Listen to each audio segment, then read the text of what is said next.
Okay, so I have a demonstration today. It is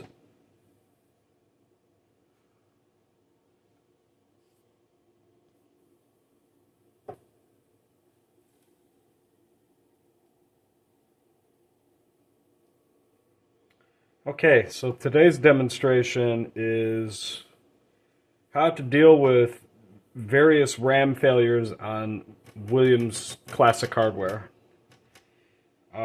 This particularly applies to like Stargate and later games, but it can also apply to Defender if you can read the LED codes on the ROM board. I haven't run any of my stuff in a while, and I'm having like kind of like some technical difficulties here. I have like a pretty severe voltage drop going from my power supply to here. I probably need contact cleaner, but I don't have any. But anyway,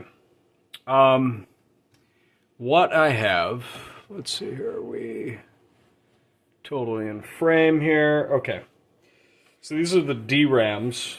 There are 24 of them. There are 3 banks. Now, the way how I would have done this back when people were like sending me these to fix is I would... Wow, that pick is sticky. Hang on.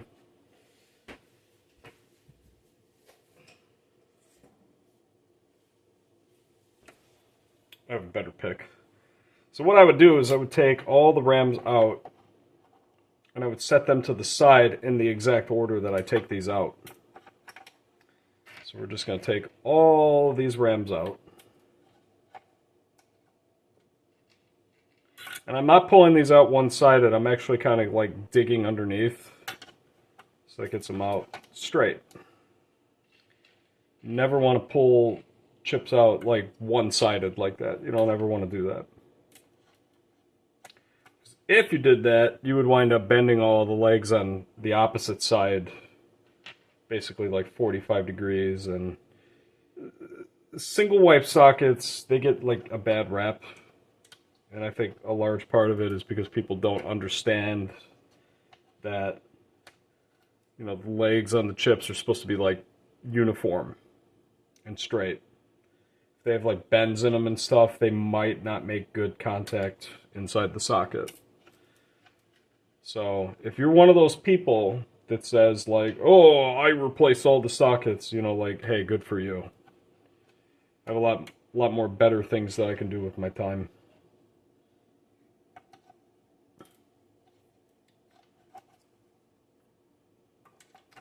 So presently, actually, before I think I was getting like 4.3 volts to the chips on here.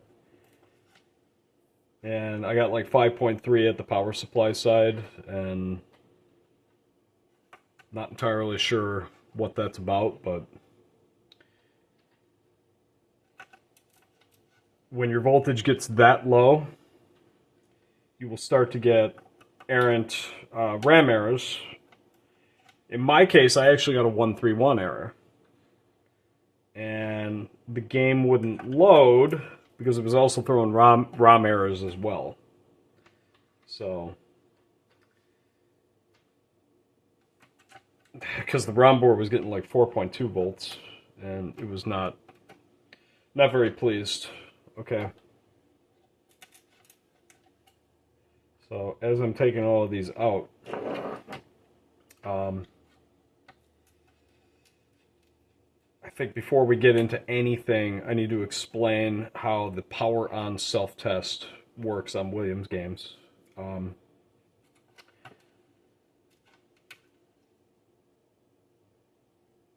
See, those are like kind of squiggly legs on that chip. I don't even know if you could see it, but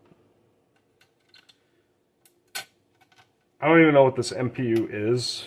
I'm thinking it's like a random one. This might actually be the Robotron from work, which is presently running a JRock board. And the only reason the game didn't work was because the ROM board ribbon cable was bad. And this ROM board actually has like some notes on it. Like this is like a kind of like a scrap ROM board that I had in my collection. It said something about random reboots. It's got a little checkbox, receipt ROMs, it's checked, and looks like it says reflow headers, ROMs verified. I know that the ROMs are good, because when I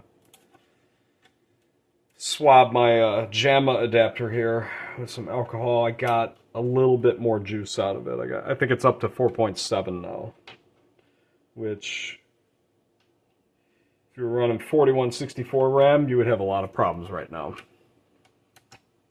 But anyway, going back to the power on self-test.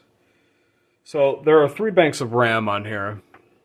This is bank 3, the one that's closest to the battery holder. This is bank 2. This is bank 1. And the reason anybody probably knows about the 131 error. All right, the 131 error signifies like catastrophic RAM failure, meaning like the whole DRAM section is pretty much not working. And the reason why it gives you a 131 error is because RAM 31 is the first RAM tested. And the error display on the ROM board will only show the first error that it detects. So that's why you get 131. So the order that these RAMs are tested, believe it or not, it doesn't go like bank 3, bank 2, bank 1. It goes bank 3, RAM 31 to 38. Then it goes over to RAM 11 to RAM 18. And then it goes to RAM 21 to 28. RAM 28 is the very last one tested, so you get into like all kinds of stuff, like if you're like swapping RAMs around, you know, like if you have a bad RAM, like let's say in the case of Tron guy, he has a bad RAM 18.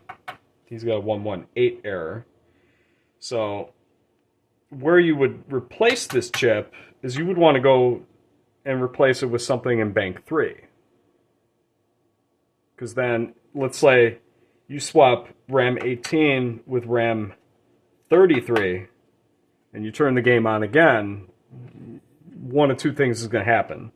You're going to get a 133 error, meaning the RAM chip itself is bad, or you're going to get a 118, and it's going to stay here. And there's some disaster scenarios that I can talk about. I can see here that the 74374 latch chips have all been replaced and socketed, and given that they are 2 different kinds of sockets, and there's like a box here for some reason. There's like a Sharpie box drawn around it. I'm going to guess they might have had some problems there. More on that later, though. All right, let's stick to this thing where I like pulled all the chips out. All right, so what I'm going to do is I came up with a way. So I'm going to swap banks 3 and 1. And then I'm going to swap 1 and 2. And the idea behind that is they're all going to be in like unique spots. All right, so how do I do this? So we'll put the bank 1 RAMs here, bank 3 RAMs here, bank 2 RAMs there. That's what we're going to do. Okay? So now I'm going to plug all these chips back in. And what I'm going to do actually is simulate a RAM failure by leaving one of them out. All right. But I'm going to keep talking here while I do this. Like I said, if it throws a RAM code, there could be multiple bad RAMs, right? Like RAM 18 could be bad, and RAM 24, let's just say, hypothetically. You won't know that RAM 24 is bad until you correct whatever is wrong with RAM 18, is the idea.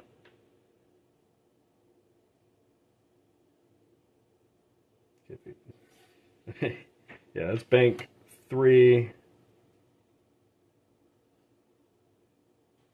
I want the 1s here. Okay. Never done this on camera like this before. Now the reason why I do this is if I get a board in to fix, and let's say they have a RAM error 18, this is the first step that I would take for trying to troubleshoot that issue. Actually, I want to keep him out. That's going to be my RAM error 24 later.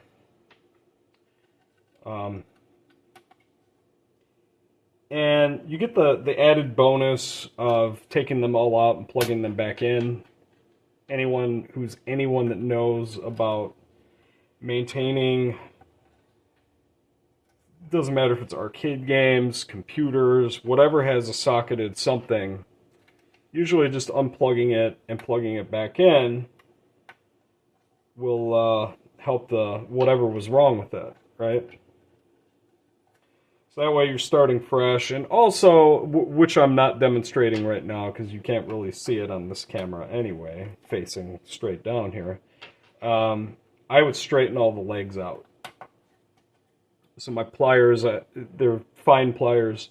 You just grab the leg and you squeeze it pretty hard, and that'll straighten out all of the curves that could form in the chip legs. The squiggles, I call them. And I think the squiggles are formed, if you know anything about single wipe sockets, the pins inside of the sockets are actually just a slope.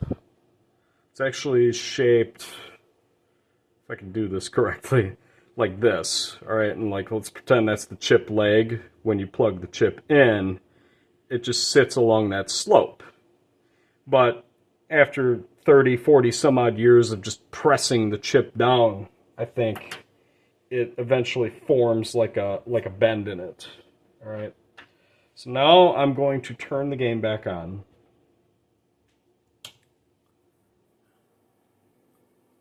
And you can see 118.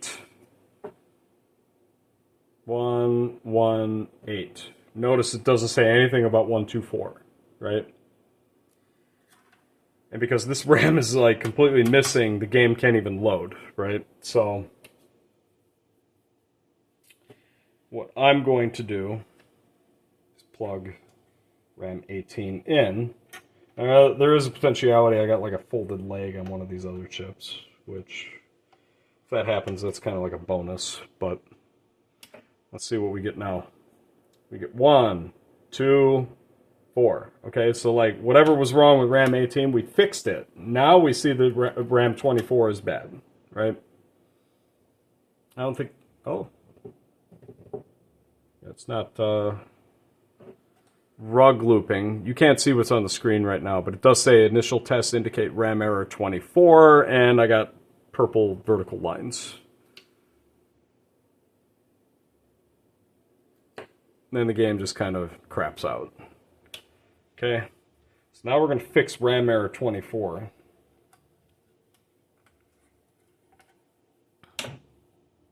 Also, helpful pro tip, do not plug these in backwards. You will fry them immediately. Which is probably a good next place to go here. Yeah, I think this ribbon cable's bad, and that's probably why it's resetting.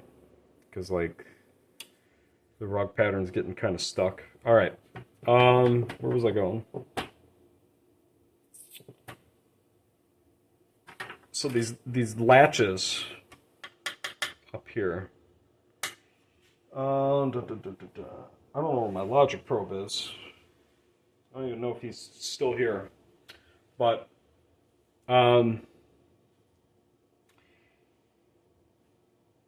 the situation with the RAMs, 4116 RAMs, is these are tri-voltage RAMs. Okay? You do not want to go mucking around testing voltage at these. Because, let's see here. Let me see here. I'm rusty. Just excuse me for a moment here. This is...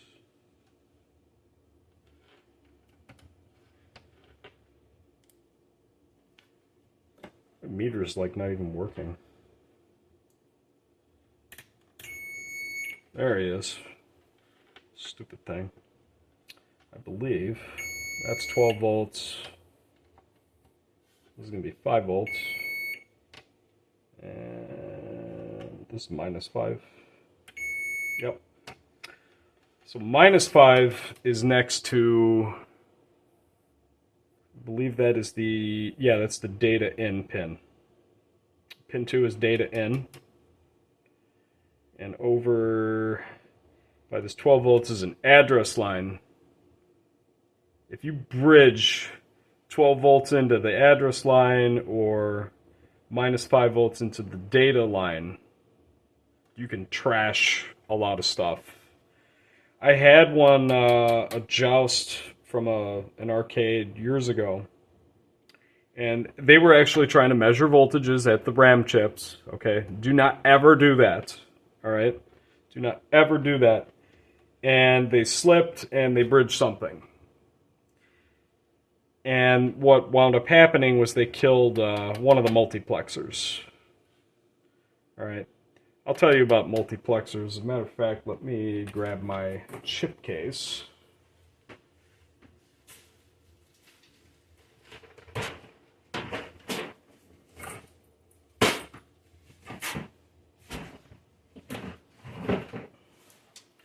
Let's talk about multiplexer failures. All right, don't ever measure voltage at the RAM chips, okay? The only voltage that like really matters is the 5 volts, okay? So like my 5 volts was low going into the chips on this board. I had a bunch of RAM errors. Like the game just kind of crapped out.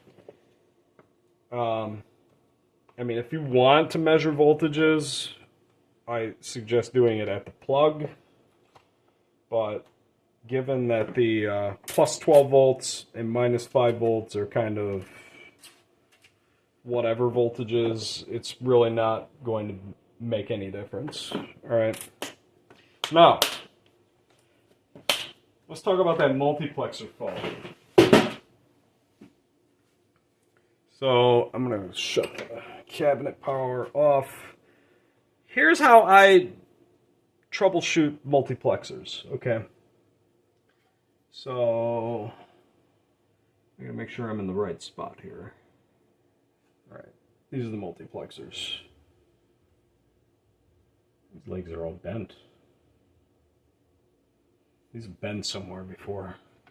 So what I do is I take 4 new multiplexers and I just piggyback them right on top of the ones that are soldered into the board. These legs are kind of bowed out a little bit, so I'm just going to press the legs flat against the metal here to make them pull in a little tighter. And make sure you got the legs centered with the pins. You don't want anything walking.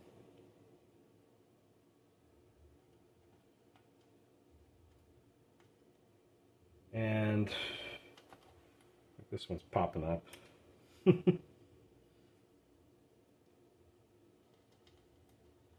I had a fun-filled day of working on pinball. So this is actually like kind of therapeutic, but all right. I wish I could demonstrate a multiplexer failure, but you know the rug pattern does this thing.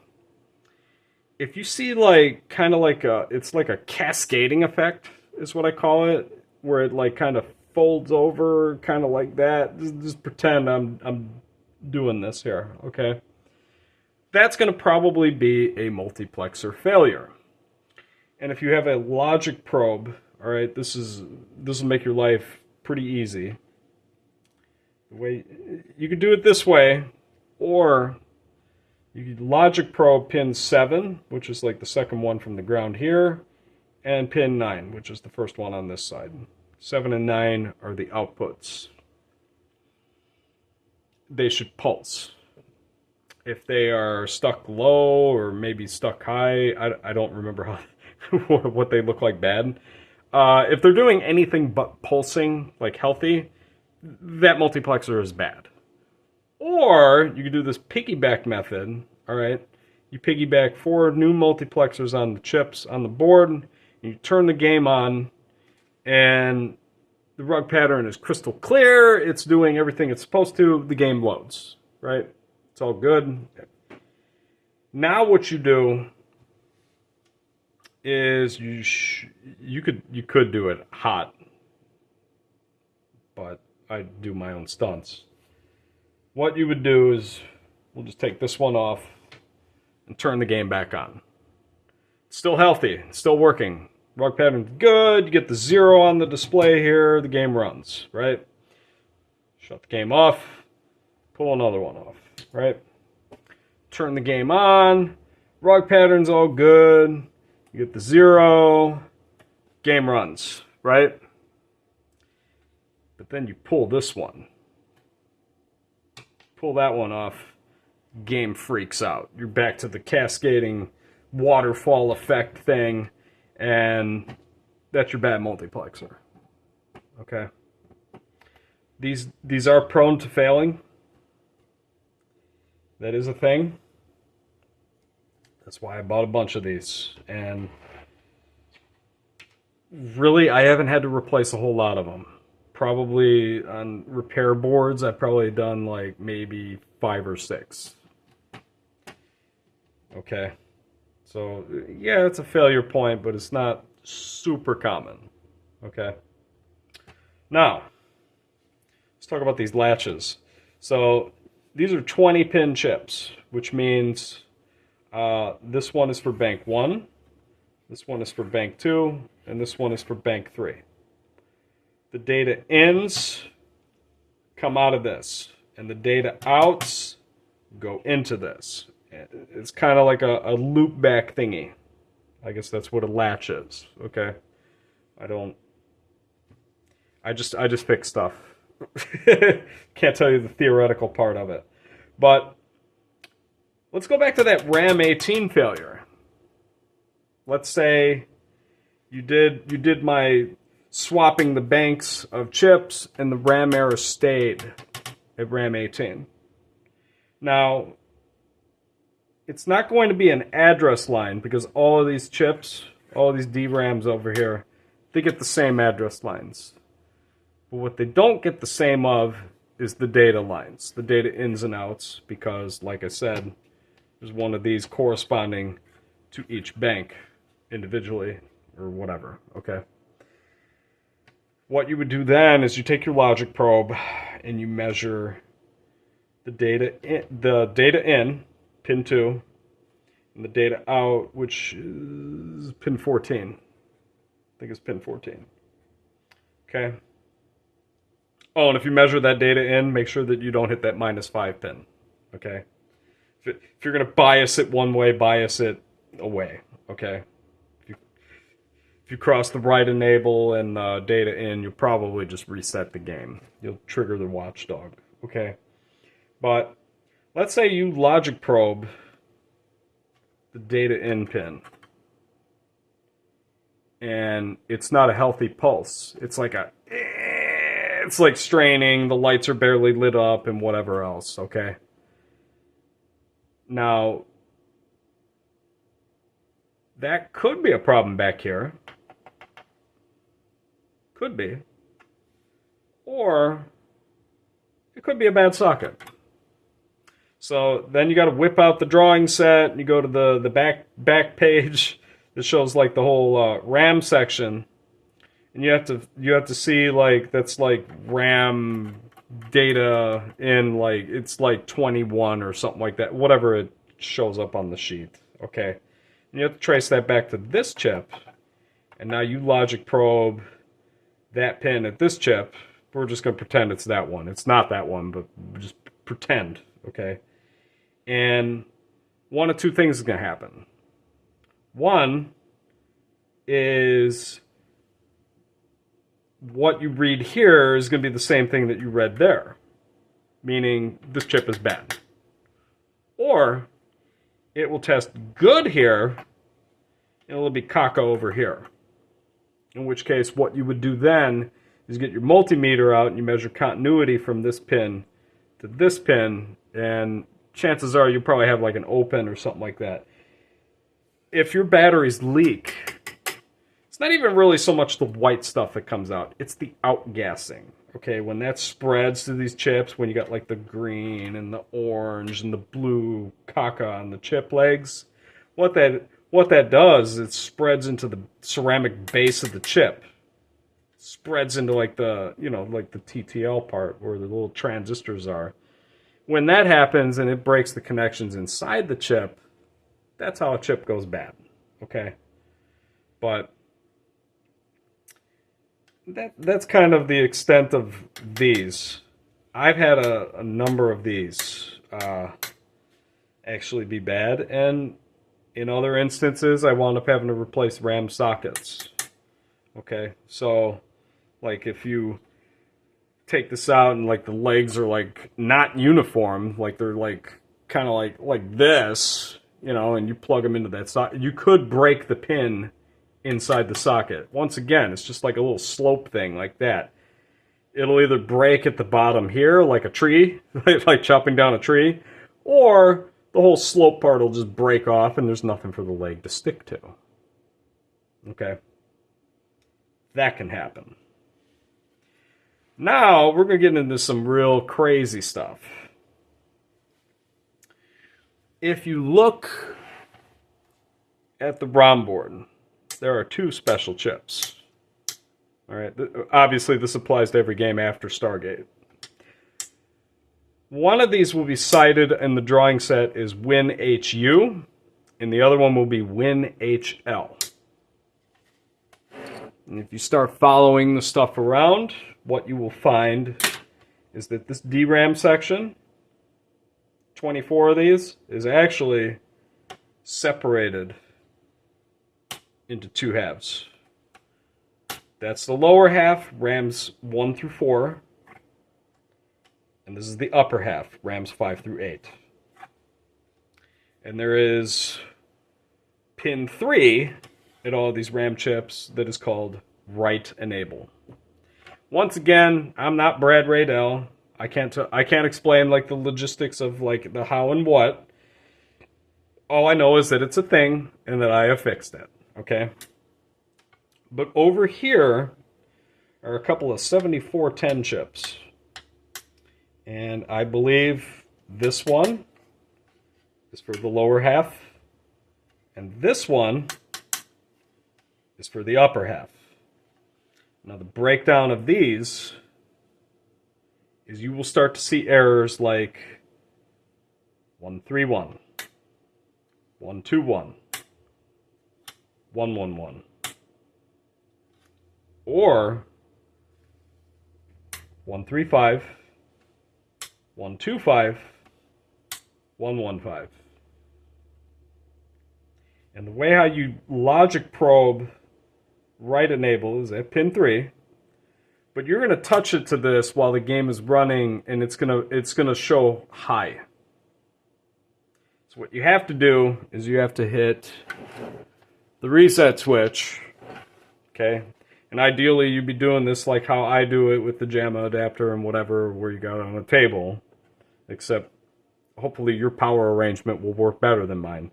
But when you got your logic probe on pin 3 and you hit, actually I should do it on that chip, and you hit reset, it'll be like a beep, brrr, beep, like that. It'll have like a flutter, if you will. That means that write enable is working. But there is a potentiality, depending on which gates have failed on these 7410 chips, like if you're getting a 125 error, okay? Like you're on here and you press the reset switch and it just goes beep, and you don't get the flutter sound. Obviously that chip is bad, right? And I tried logic probing these. Like I actually have like a whole legend. I logic probed an entire board and I marked it with like red for high, green for low, and I used yellow for pulse. And then I used like purple for like clock pins. That's not going to show up on a logic probe. You need like an oscilloscope for that. Okay. Was never able to really like figure these out with a logic probe.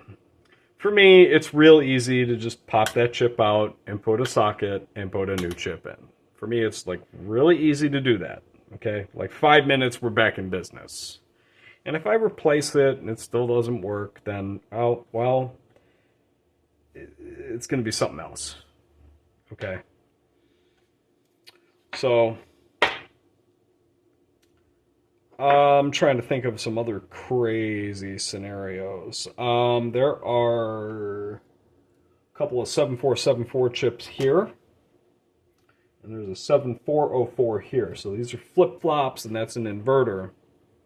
I had a joust board when I was working down in Texas. So it was a joust. I think it was in one of the cidercades down there.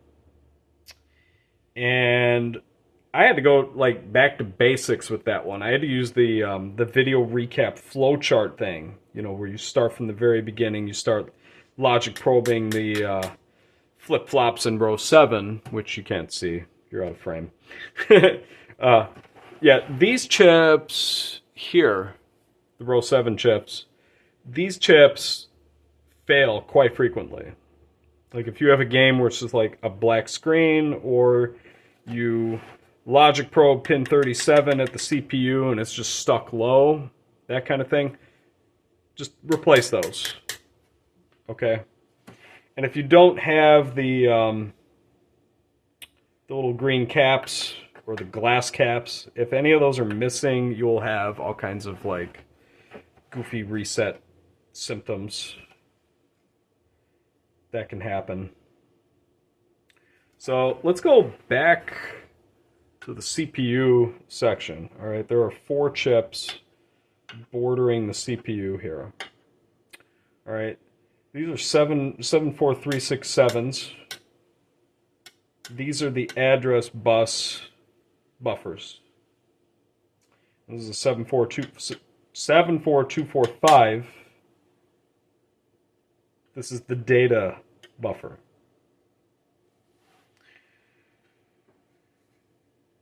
Even though special chip games don't use these, they are actually still used for the actual power on self-test.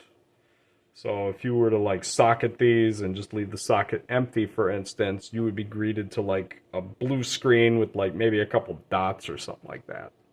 The game will just not boot at all. Because it's needed, it doesn't switch over to the special chip thing until the actual game is loaded. Like once it says initial tests indicate, you know, like all systems go or whatever the message is, then it flips over to the special chip mode, and then these are disabled with the BSBA. Actually, I think these are just disabled. I think just the address bus is disabled. And that is called direct memory access, meaning the ROM data immediately just goes into like that multiplexer circuit into the DRAM section. The CPU has nothing really to do with all of that. Okay. But the data bus, like, you know, like your control inputs and like, you know, all the junk on the screen, you know, like you move right and the dude moves right, and, you know, that kind of thing. I think that is still used. Because this actually interfaces with these somehow. It's a distant memory. I don't really quite remember all of that offhand, but the reason why I mentioned this is I actually had a board years ago where I ruled out like all of this stuff, and I traced it back here, and when I desoldered this chip out, it actually broke in half. Okay. And I still have the picture someplace. I still have it in my repository of stuff. So there is that. And then I had a joust for a guy that actually lives around here. He brought me a joust that had a 132 error. And it was not RAM 32 that was the problem. he actually wound up having a bad decoder 4 chip right here. Now these are actually quite prone, for some reason, to the sockets getting broken. Okay? So, decoder 4, like, applies to this stuff this way. Whereas decoder 6 applies to, this is the, what do they call it? Virtual address bus. It's the one that goes to, like, the counters. These 9316 counters. That's these guys, I think, right here. That applies to those. So this is like, kind of like for the video section, and this is for like the DRAM section. If you had a bad socket for decoder ROM 6, you would see like the text will be like kind of repeated. Okay? These are actually cited in, I think, like the Defender theory of operation as being the horizontal decoder and the vertical decoder. Okay? But pretty much every board that I fixed for people through the mail, it got new caps over by the power header. This one's got like a goofy radio cap for the 22 microfarad cap, because I didn't have fancy caps back then. But I would replace these sockets and pretty much like obsessively like test stuff until I deemed it totally acceptable.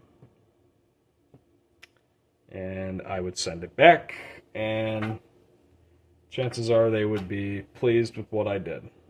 Okay. So, I think I covered a lot of different failure scenarios, failure symptoms, whatever you want to call it. But I hope this is helpful. Also, hang on. While we're here, I need to do a PSA. Definitely think this ROM ribbon cable's bad. Let me tell you about these ribbon cables for a moment. All right. Now the way how I pop these out is I use this pick. I just alternate sides until the cable pops up like that. Because grabbing onto this like this, what you're really doing is you're like, because this is IDC. This is just kind of smashed into this housing. Yeah, did you hear that thing click? It clicked. So like this has like a bad connection somewhere. But my PSA, if you look at these ribbon cables, it looks like they're installed backwards, right? Because they're like facing away. This is the proper way that they're supposed to go. Like when you have this board like stored, that cable is supposed to sit flat like that. Whereas if you had it facing this way, it'd just be like this real awkward thing when you go like plug it in. That I totally do not agree with. Okay. And it looks like this cable was replaced at some point. It does have some notes saying 2732. Obviously, these are 2732 ROMs because they're Type B ROMs. These are 2732s. If these were like 2A, 5A, 8A, those would be 2532 ROMs. And that was a thing that I didn't know was a thing. Oh yeah, there it is right there. This board uses Type B ROMs only. In case you were wondering, okay? But there is a way to rig it up to use different ROMs, and that's at these jumpers right here. You see there's like an empty set of pads right next to it. If you wanted to make this run 2532s, you move that jumper to those empty pads and that jumper to those empty pads. I don't think I have any of that notated on my site, and I really should. But I'm sure Brad Radell has some pretty cool graphics to share. Okay, like he's a true artiste, and I miss his presence. But it was fun getting to revisit this crap because it's been a few years. So I hope this video was educational. I do have a number of resources on my site at arcaderepair.net if you would like to learn more stuff. But till then, I'm hoping that all this information I have provided will aid Tron Guy in his quest to fix that RAM 18 error. Thank you for watching.